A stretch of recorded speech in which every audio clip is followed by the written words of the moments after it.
Bonjour peuple de Dieu, c'est le pasteur Jérémie, aussi connu sous le nom de pasteur Loïc.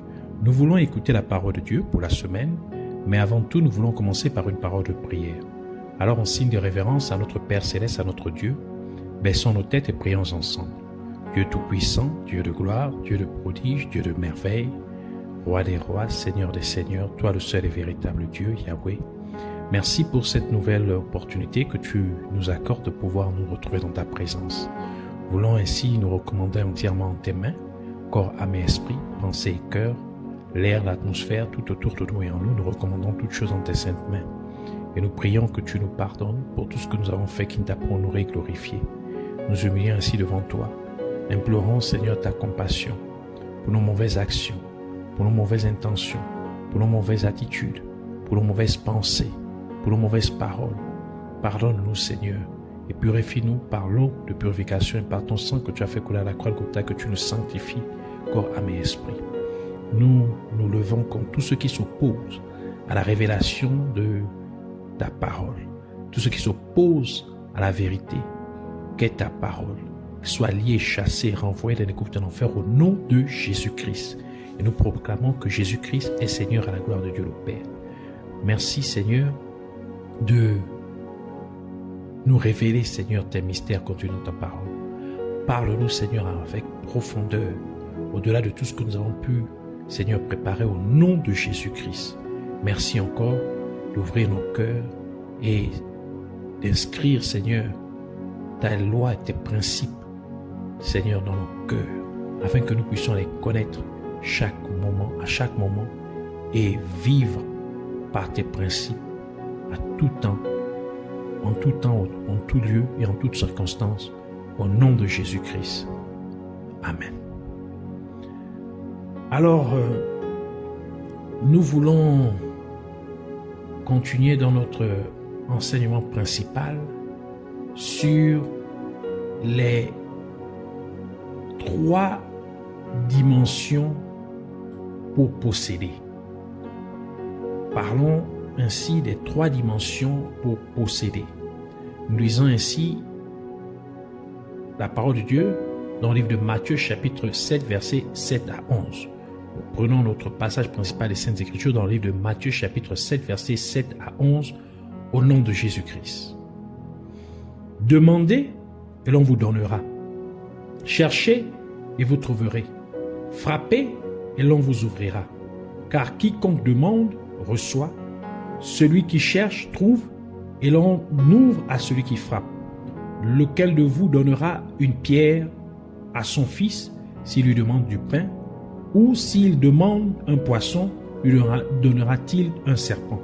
Si donc méchant comme vous l'êtes, vous savez donner de bonnes choses à vos enfants, à combien plus forte raison votre Père qui est dans les cieux donnera-t-il de bonnes choses à ceux qui les lui demandent? Que le Seigneur bénisse sa parole, qu'elle vienne pleine de grâce, de révélation, de profondeur et de vie au nom de Jésus-Christ. Amen. Alors pour cette semaine en particulier, le Seigneur voudrait nous parler de la 2e dimension pour posséder. Donc le titre de notre enseignement pour cette semaine est la 2e dimension pour posséder. La 2e dimension pour posséder est de chercher. Je répète, la 2e dimension pour posséder est de chercher. Mais que faut-il chercher? Il faut chercher Dieu. Car Dieu n'est pas donné, mais il faut le chercher. Il y a des choses dans la vie qui doivent être données ou qui peuvent être données. Et il y a d'autres choses qui ne peuvent pas être données, mais qui doivent être recherchées. Et chaque être humain doit comprendre que Dieu doit être recherché. En d'autres termes, si vous voulez trouver Dieu, vous devez le chercher. Et c'est pourquoi le livre des Actes des Apôtres déclare dans Actes chapitre 17, versets 26 à 28, « Il a fait que tous les hommes sortis d'un seul sang habitassent sur toute la surface de la terre, ayant déterminé la durée des temps et les bornes de leur demeure. Il a voulu qu'ils cherchassent le Seigneur et qu'ils s'efforçassent de le trouver en tâtonnant, bien qu'il ne soit pas loin de chacun de nous, car en lui, nous avons la vie, le mouvement et l'être. C'est ce qu'ont dit aussi quelques-uns de vos poètes. De lui, nous sommes la race. Donc Dieu doit être cherché. Et de plus, la parole de Dieu ajoute dans 2 Chroniques chapitre 15 verset 2. Et Azaria alla au devant d'Asa et lui dit, écoutez-moi, Asa, et tout Juda et Benjamin. L'Éternel est avec vous quand vous êtes avec lui. Si vous le cherchez, vous le trouverez. Mais si vous l'abandonnez, il vous abandonnera. Mais comment chercher Dieu? Et Dieu nous donne la réponse à travers le prophète Jérémie. Dans Jérémie chapitre 29 verset 13 qui dit, vous me chercherez et vous me trouverez si vous me cherchez de tout votre cœur. De ce passage des Saintes Écritures, nous pouvons comprendre qu'il faut chercher Dieu de tout son cœur. Si vous voulez trouver Dieu, vous devez le chercher avec tout votre cœur. Dans ce passage des Saintes Écritures, le cœur ne fait pas référence à l'organe physique qui se trouve à l'intérieur de votre poitrine. Mais il fait référence à votre esprit. Et votre esprit est le siège de vos pensées. Et c'est pourquoi la parole de Dieu dit dans Proverbes chapitre 23 verset 7, car il est comme les pensées de son âme. D'autres versions parlent des pensées de son cœur. Mange et bois, te dira-t-il, mais son cœur n'est point avec toi. Donc, en d'autres termes, il fait référence en disant, il est comme les pensées de son cœur. Et Jésus-Christ a ajouté dans Luc chapitre 6 verset 45, l'homme bon tire de bonnes choses du bon trésor de son cœur, et le méchant tire de mauvaises choses de son mauvais trésor, car c'est de l'abondance du cœur que la bouche parle. Par conséquent, lorsque vous cherchez Dieu, vos pensées doivent être fixées sur Dieu. Et parce que Dieu est sa parole, avoir vos pensées fixées sur Dieu implique donc que vos pensées méditent sur la parole de Dieu. Et c'est pourquoi Dieu a dit ce qui suit à Josué, dans Josué chapitre 1 verset 8, que ce livre de la loi ne s'éloigne point de ta bouche. Médite-le jour et nuit pour agir fidèlement selon tout ce qui y est écrit, car c'est alors que tu auras du succès dans tes entreprises, c'est alors que tu réussiras. Et le livre de Psaume confirme également cette vérité. Dans Psaume 1, verset 1 à 2 qui dit, « Heureux l'homme qui ne marche pas selon le conseil des méchants, qui ne s'arrête pas sur la voie des pécheurs, et qui ne s'assied pas en compagnie des moqueurs, mais qui trouve son plaisir dans la loi de l'Éternel, et qui la médite jour et nuit. » Psaume 119, verset 97, continue pour dire, « Combien j'aime ta loi. Elle est tout le jour l'objet de ma méditation. » Ainsi, chercher Dieu de tout son cœur signifie que vous vous concentrez sur la méditation de la parole de Dieu. En d'autres termes, vous lisez la parole de Dieu, puis vous y réfléchissez pour essayer de comprendre sa signification profonde. Et vous le faites jour et nuit avec une attention totale. Et ce faisant, vous finirez par trouver Dieu. Les rois mages ont expérimenté cette vérité parce qu'ils vinrent de l'Est à Jérusalem à la recherche de Jésus-Christ. Et même s'ils suivaient l'étoile de Jésus-Christ dans le ciel, cela ne leur suffisait pas, car ils eurent besoin que les Écritures soient ouvertes pour que la parole de Dieu puisse leur donner l'emplacement exact de Jésus-Christ, tel que le raconte le livre de Matthieu, Matthieu chapitre 2, versets 1 à 6 et versets 10 à 11, qui dit: Jésus étant né à Bethléem en Judée, au temps du roi Hérode, voici des mages d'Orient arrivèrent à Jérusalem et dirent: Où est le roi des Juifs qui vient de naître? Car nous avons vu son étoile en Orient et nous sommes venus pour l'adorer. Le roi Hérode, ayant appris cela, fut troublé et tout Jérusalem avec lui. Il assembla tous les principaux sacrificateurs et les scribes du peuple et il s'informa auprès d'eux où devait naître le Christ. Il lui dit: à Bethléem en Judée, car voici ce qui a été écrit par le prophète. Et toi, Bethléem, terre de Judée, tu n'es certes pas la moindre entre les principales villes de Juda, car de toi sortira un chef qui paîtra Israël, mon peuple. Verset 10. Quand ils aperçurent l'étoile, ils furent saisis d'une très grande joie. Ils entrèrent dans la maison, virent le petit enfant avec Marie sa mère, se prosternèrent et l'adorèrent. Ils ouvrirent ensuite leur trésor et lui offrirent en présent de l'or, de l'encens et de la myrrhe.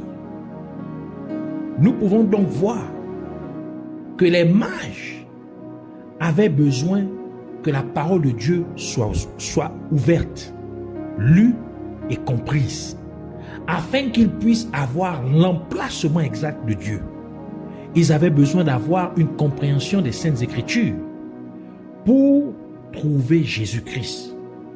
Et cela nous confirme encore une fois que lorsque vous avez la révélation de la parole de Dieu, vous trouverez Dieu. En d'autres termes, si vous voulez trouver Dieu, vous devez méditer sur la parole de Dieu jusqu'à ce que vous ayez la révélation de la parole de Dieu, parce que Dieu est sa parole. Ainsi, vous devez chercher Dieu de tout votre cœur. Et chercher Dieu de tout votre cœur implique d'avoir votre esprit concentré sur Dieu. En d'autres termes, vos pensées doivent être fixées sur Dieu. Vos pensées doivent méditer sur la parole de Dieu. Et en faisant cela, vous alignerez votre esprit sur la fréquence de l'Esprit de Dieu et sur la vérité, sachant que la parole de Dieu est la vérité ultime. Et c'est pourquoi Jésus-Christ a déclaré dans Jean chapitre 4, verset 24, « Dieu est esprit, et il faut que ceux qui l'adorent, en esprit et en vérité. » Jean chapitre 17, verset 17, Jésus ajoute pour dire, « Sanctifie-les par ta vérité, ta parole est la vérité. » Et le livre de Romains confirme aussi que c'est au niveau de notre esprit que nous devons interagir avec Dieu.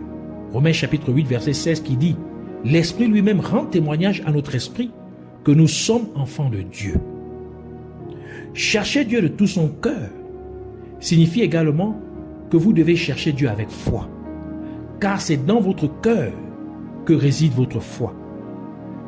Car nous croyons avec notre cœur, comme le dit le livre de Romains, Romains chapitre 10, verset 10 qui dit, « Car c'est en croyant du cœur qu'on parvient à la justice, et c'est en confessant de la bouche qu'on parvient au salut, selon ce que dit l'Écriture. » Cela implique donc que vous ne pouvez pas trouver Dieu sans la foi, car vous avez besoin de la foi pour plaire à Dieu. Et comme vous cherchez Dieu, vous devez le faire avec sérieux et détermination. Vous devez chercher Dieu avec diligence. En d'autres termes, vous devez persévérer dans votre recherche de Dieu. Et c'est exactement ce que nous dit le livre d'Hébreux, Hébreux chapitre 11, verset 6 qui dit, « Or, sans la foi, il est impossible de lui être agréable, donc d'être agréable à Dieu. Car il faut que celui qui s'approche de Dieu croit que Dieu existe et qu'il est le rémunérateur de ceux qui le cherchent. Ainsi, Dieu récompense ceux qui le cherchent avec insistance.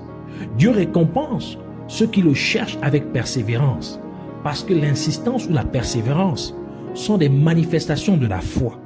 En d'autres termes, lorsque vous persévérez dans votre quête de Dieu, vous montrez en fait à Dieu que vous croyez en lui. Vous dites implicitement à Dieu que vous croyez qu'il existe. Par conséquent, Dieu vous récompensera et il vous récompensera en se révélant à vous. Et c'est exactement ce que fit l'aveugle Bartimée. Dans Marc chapitre 10, versets 46 à 52 qui dit « Ils arrivèrent à Jéricho. Et lorsque Jésus en sortit avec ses disciples et une assez grande foule, le fils de Timée, Bartimée, mendiant aveugle, était assis au bord du chemin. Il entendit que c'était Jésus de Nazareth et il se mit à crier, fils de David, Jésus, aie pitié de moi. Plusieurs le reprenaient pour le faire taire, mais il criait beaucoup plus fort, fils de David, aie pitié de moi.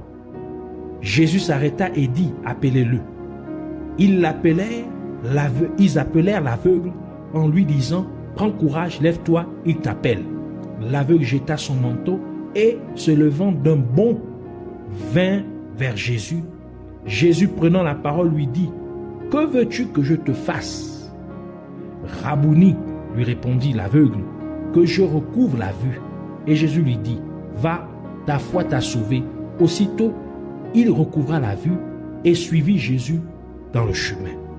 En effet, dans ce passage des Saintes Écritures, nous pouvons voir l'aveugle Bartimée insister pour attirer l'attention de Jésus-Christ, malgré la foule immense et les gens qui essayaient de le faire taire. Bartimée a utilisé ce qu'il avait, car il savait qu'il ne pouvait pas voir, mais il pouvait parler. Il a donc maximisé sa voix pour attirer l'attention de Dieu sur lui.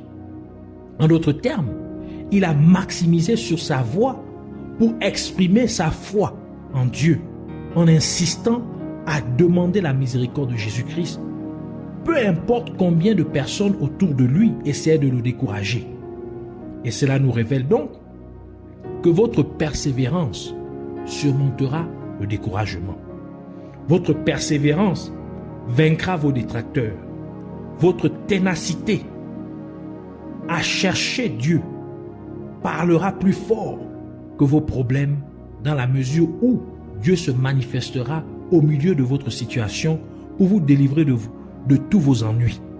Et c'est pourquoi le livre de Deutéronome ajoute aussi la dimension de l'âme dans la recherche de Dieu. Deutéronome chapitre 4 verset 29 qui dit « C'est de là aussi que tu chercheras l'Éternel ton Dieu et que tu le trouveras si tu le cherches de tout ton cœur et de toute ton âme. » Et votre âme est le siège de vos émotions et de vos choix, donc vos décisions. Et nous savons que la persévérance est un choix, car lorsque vous persévérez, vous devez décider de continuer malgré toutes vos adversités. Vous décidez ainsi de mettre de côté vos mauvais sentiments, vos frustrations, et vous décidez d'être résolu et de fournir des efforts dans votre quête pour trouver Dieu. Et lorsque vous avez trouvé Dieu, vous avez trouvé la vie, comme Dieu l'a mentionné à travers le prophète Amos, dans Amos chapitre 5 verset 4 qui dit « Car ainsi parle l'Éternel à la maison d'Israël, cherchez-moi et vous vivrez. » En d'autres termes, si vous me trouvez, vous aurez la vie, et même la vie éternelle. Et encore une fois, lorsque vous avez trouvé Dieu, vous avez tout ce dont vous avez besoin dans cette vie, et bien plus encore, car c'est la raison pour laquelle, Jésus-Christ a déclaré dans Matthieu chapitre 6 verset 33, « Cherchez premièrement le royaume et la justice de Dieu, et toutes ces choses vous seront données par-dessus. » Et le livre de Psaume ajoute aussi dans Psaume 34 verset 10, pour conclure, « Les lionceaux éprouvent la disette et la faim, mais ceux qui cherchent l'Éternel ne sont privés d'aucun bien. Il est également intéressant de se poser les questions suivantes. Pourquoi Dieu veut-il être recherché? Pourquoi Dieu ne se manifeste-t-il pas tout simplement à nous? Et le livre de Genèse nous aide à répondre à ces questions. Genèse chapitre 3 verset 8 à 13 qui dit: Alors ils entendirent la voix de l'Éternel qui parcourait le jardin vers le soir. Et l'homme et sa femme, c'est-à-dire Adam et Ève, se cachèrent loin de la face de l'Éternel Dieu, au milieu des arbres du jardin. Mais l'Éternel Dieu appela l'homme et lui dit: Où es-tu? Il répondit: J'ai entendu ta voix dans le jardin et j'ai eu peur parce que je suis nu et je me suis caché. Verset 11. Et l'Éternel Dieu dit: Qui t'a appris que tu es nu? Est-ce que tu as mangé de l'arbre dont je t'avais défendu de manger? L'homme répondit: La femme que tu as mise auprès de moi m'a donné de l'arbre et j'en ai mangé. Et l'Éternel dit à la femme: Pourquoi as-tu fait cela? La femme répondit: Le serpent m'a séduite et j'en ai mangé. De ce passage du livre de Genèse, nous pouvons remarquer que Dieu vint dans le jardin d'Éden pour rencontrer Adam et Ève. Et Adam et Ève entendirent la voix de Dieu parcourant le jardin d'Éden. Cela implique qu'Adam et Ève connaissaient la voix de Dieu. Ils savaient quand Dieu parcourait le jardin d'Éden. Adam et Ève étaient donc habitués à interagir avec Dieu. Et c'est une indication claire que Dieu venait régulièrement passer du temps avec Adam et Ève dans le jardin d'Éden. Mais le jour où Adam et Ève péchèrent contre Dieu en désobéissant à son commandement, Adam et Ève se cachèrent de Dieu. Et Dieu cherchait maintenant Adam et Ève. Et c'est pourquoi Dieu demanda à Adam: Où es-tu? Nous pouvons donc comprendre que c'est l'être humain qui s'est caché en premier de Dieu. Et Dieu a dû le chercher à cause du péché de l'être humain. Et maintenant, c'est le mécanisme inverse que Dieu a mis en place. Car c'est maintenant l'être humain qui doit chercher Dieu. Ainsi, le péché a fait perdre aux êtres humains,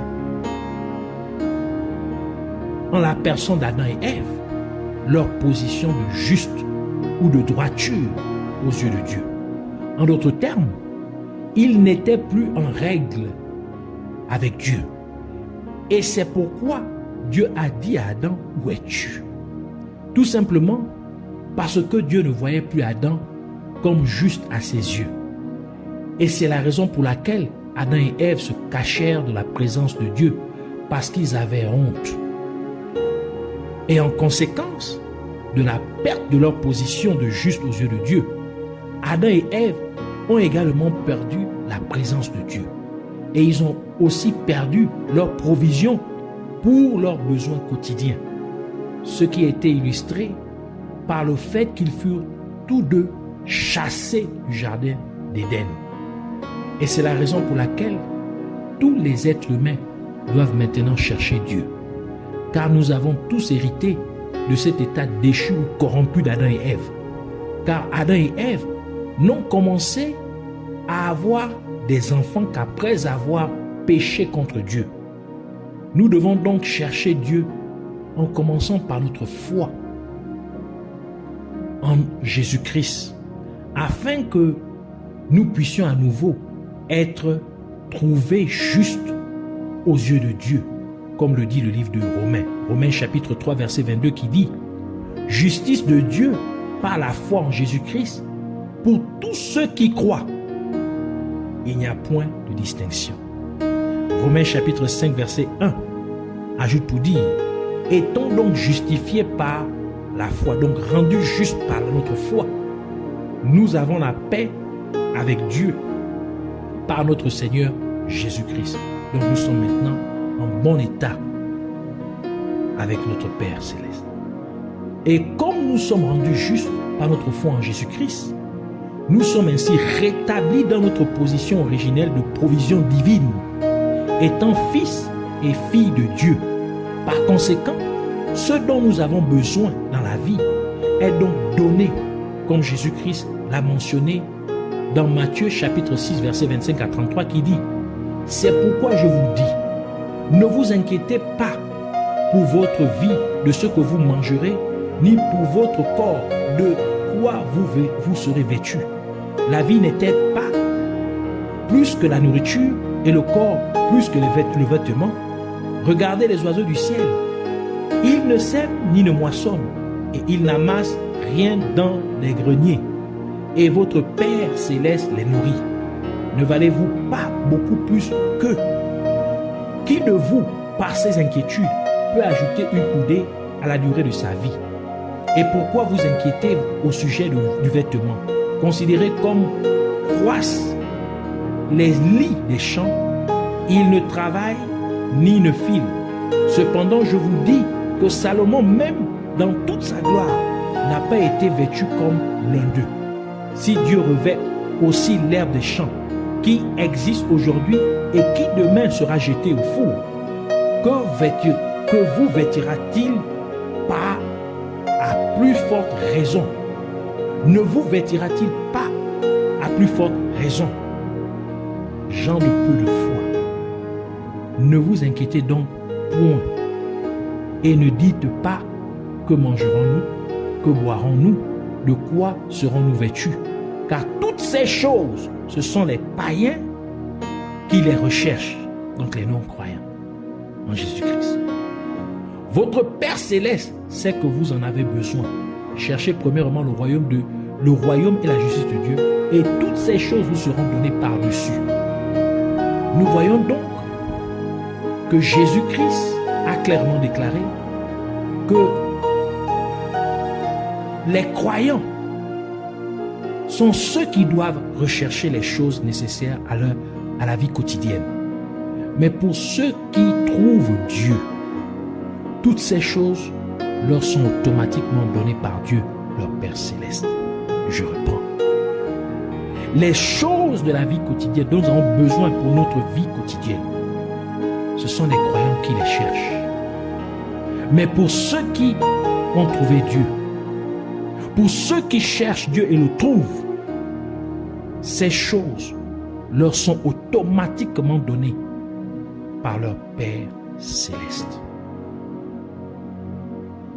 Ainsi, nous voulons prier pour dire, tu vas répéter avec foi cette prière et Dieu va faire quelque chose dans ta vie. Nous te remercions, Père céleste, de nous avoir confié cette compréhension de ta parole. Et nous te prions, Abba Père, implorant ta miséricorde envers nous, car nous avons rompu notre bonne relation avec toi par le péché d'Adam et Ève. Et en conséquence, nous nous sommes cachés de toi, au point que tu as dû nous chercher. Nous te prions donc sincèrement de nous pardonner au nom de Jésus-Christ. Et à cause de notre mauvaise action, aujourd'hui, nous devons te chercher. Nous te prions ainsi de nous aider à te chercher de tout notre cœur au nom de Jésus-Christ. Permets-nous donc de fixer continuellement nos pensées sur ta parole. Et ce faisant, permets-nous de te trouver de la même manière que les mages localisèrent ta position et vinrent directement à toi. Permets-nous également de te localiser et de venir directement à toi au nom de Jésus-Christ. Et encore, nous te prions, Père glorieux, afin que tu nous aides à te chercher avec foi. Permets-nous donc de te chercher avec diligence. Permets-nous de te chercher avec détermination, étant pleinement résolus à te trouver. Et tandis que nous le faisons, nous prions pour que tu nous récompenses en conséquence, en te manifestant puissamment dans nos situations respectives au nom de Jésus-Christ. Et tandis que nous sommes restaurés dans notre position de juste à tes yeux, nous prions pour que ta divine provision soit évidente dans notre vie quotidienne au nom de Jésus-Christ. Nous te remercions, Père merveilleux, le seul et véritable Dieu, Yahweh. Merci d'avoir entendu notre prière et de nous avoir exaucés au nom de Jésus-Christ. Toute la puissance et toute la louange t'appartiennent pour toujours et à jamais au nom de Jésus-Christ. Amen.